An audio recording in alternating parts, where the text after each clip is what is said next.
When you were a kid, a young kid, going to grade school, then high school, and then on to college, who are the people who impacted your life, who helped direct your life, who made Henry Marsh what Henry Marsh is today? Well, my father and my mother, of course, had a hand in it. Sure. Um, But how so they particularly? I mean, everybody's parents shapes their lives. My mother died when I was 5 years old, so my father sent me to live with an aunt and uncle in rural Virginia. And they basically raised me from, I have vague memories of my mother, but very vague.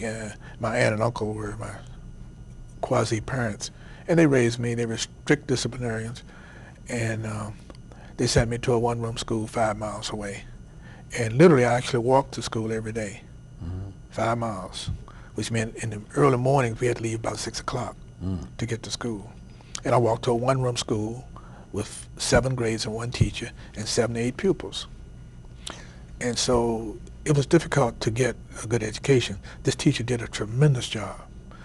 And when I was in the 5th grade, my father brought his family back together and moved me back to Richmond. And I went to, for the first time, a school where I had a separate teacher for that grade. And the Richmond public school system did a good job with me. I mean, I was raw material, and they helped me. And so I got a good education in a segregated school system. But I had dedicated teachers. Okay. And my father was an inspiration to me. Your question initially was my impact on my parents.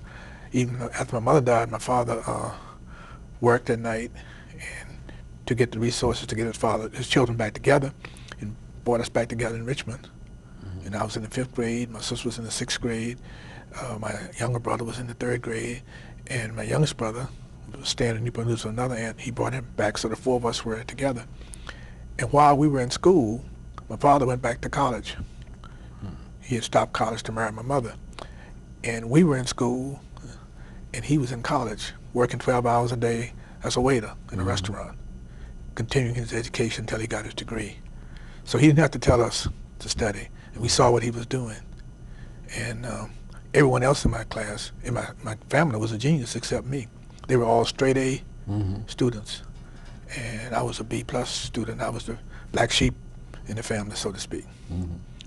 And that's how I was inspired to. I was never as smart as my sister or my brothers. Did the father and children do homework together, study together? No, because he worked from 12 noon to 12 midnight. We did our homework on our own, but we always did our homework. I had a morning paper route, so in the evenings I could do my homework. But you knew he was a student. Well, he just studied. As you were a student. He studied before he went to work. He studied because he got off at midnight, got home at 1 o'clock, and slept and got up in the morning and studied. When we were going off to school, he was getting up to study, but we didn't study together. But you had that example of him being a student held up before you. Yes.